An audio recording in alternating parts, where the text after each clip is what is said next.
So I was teaching a class the other day, and we was talking about what is your purpose and what is your passion, to help use that to guide you to, who you want to be and where you want to go. And someone about 3 rows back, they said, "Hey, Derek, what is your purpose and passion? And was it easy to find? And did it just happen one day? Does it happen over time?" And they wanted me to share. And it's like, you know what? I don't know if I've shared this with a whole lot of people. So my name is Derek Schenck, Peak Performance Coaching and the founder of ARETELife. And some of you know my story, and some of you don't know the story. So I thought I would share it today.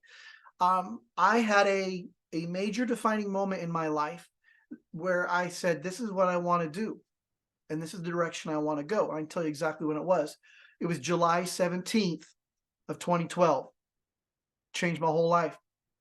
So how it all start? It was late in the fall of 2011. I was at this a big event, and we were all talking about, what are those goals you've always had that you always want to achieve? And I was in my I was just in my getting in my 40s and stuff. And when you get in your 40s as a guy, you either have to run a marathon or climb a mountain. That's just what you do when you're going through this midlife crisis, right?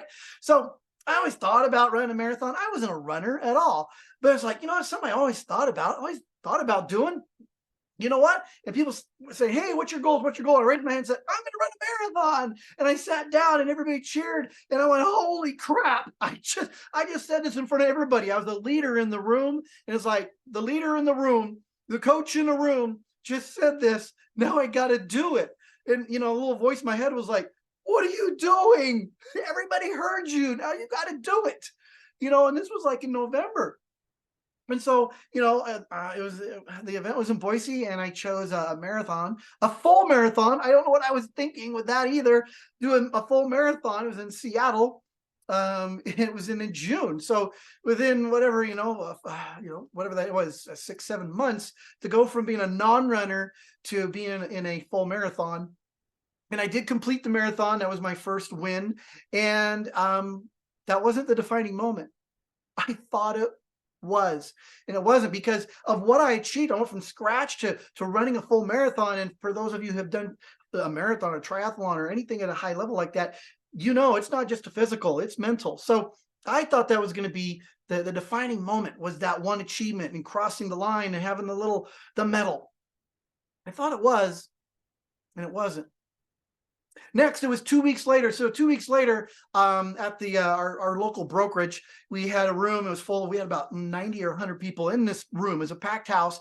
And I did a speech. I did a speech that day. It was called Running versus Real Estate. So I made the comparisons of sticking to it, training for marathon, to sticking to it when it comes to real estate. And so I practiced it. I worked it. I had pictures of the marathon. I did it, and I had people laughing and crying and cheering, and it was just it was really good. My heart and passion was in it. Everything lined up. People loved it. They were energized. A big kind of a standing ovation. And I walked away going, "Dang, man, that was awesome! Woo! Look at you go, man! That was pretty awesome. You're pretty cool." And I thought, "Oh, that was it, man! I rocked the house." And I got 90 people to cheer. Hey, that's pretty cool. And stroked my ego a little bit. And I thought, "Oh, that's pretty cool." That wasn't it either. It was a week later. I went to the week later. I went to the team meeting again, and I was sitting in the back, and I was sitting next to a gal, and I didn't know her. Right, this brokerage had about 400 or 500 agents, and I didn't know everybody. And I sat next to this gal, and she said, "Hey, Derek, I really appreciated, the speech, the marathon speech that you gave last week. I was very touching. I really appreciate it." I said, "Hey, thank you very much. I really appreciate that. Thank you for letting me know."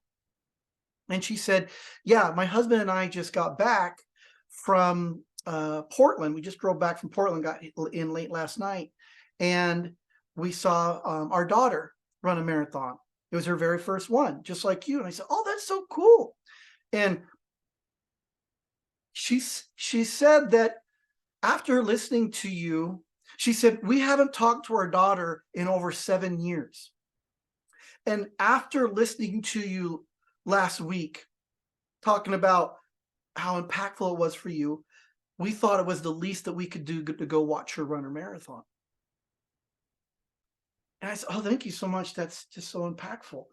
And then I don't know what they talked about the rest of the meeting. I didn't hear a thing. I was just trying not to bawl my eyes out in the back of the room, because they haven't spoken to their daughter in 7 years. I have a daughter. So I can't imagine that. And but seek first to understand. I don't know what the situation was. And something I said in the room, to have an impact in a room is really powerful. You can feel the energy, right? It's not just about the surveys or the applause. You can feel the energy. You know if you're impacting lives or not. And when you feel that in a room, you know if you're making an effect in the room. But when you leave and they leave, you don't know what happens. But for her telling me that, it's like, I said something, I did something that had not only an impact in that room, but it had an impact outside the room and at home and with a family. And it spread to other extended families and other families. It's like, if I can do something that can extend outside that room, it's worth doing. It's worth doing more of, and it's worth doing well. So, why do I speak and travel so much? It's to impact lives at the level it impacted her. Why do I work so hard and in what I'm doing, and coaching? I really focus on coaching people one-on-one. A lot of people do a little bit more group coachings and stuff, which you can leverage more, and that's probably even better in some instances. I do more one-on-ones. And why? Because I want to make the biggest impact. So why do I do what I do? Is from that one defining moment. I thought it was, achieving the marathon, which was great. It was that speech, which is actually recorded and saved, and it's online, and it was powerful as well. But it was just hearing that from her. That was my defining moment. That is why I do what I do. That's why, I've done speeches on mindset and skill set all over the country and even internationally. That's why I took the time to create something called ARETELife, which is more personal development that impacts all the different areas of your life. Why did I take the time to get ARETELife trademarked? It took a year and a half. Why? Because of that defining moment. Because I want to, create more of those. And, through some of the conversations I've had with people, I've coached with people that just, I spoke somewhere and in the hallway, or I met them somewhere else. I said, I always want to tell you this happened. I got out of a bad relationship. I was able to save a good relationship. I was able to say no to something.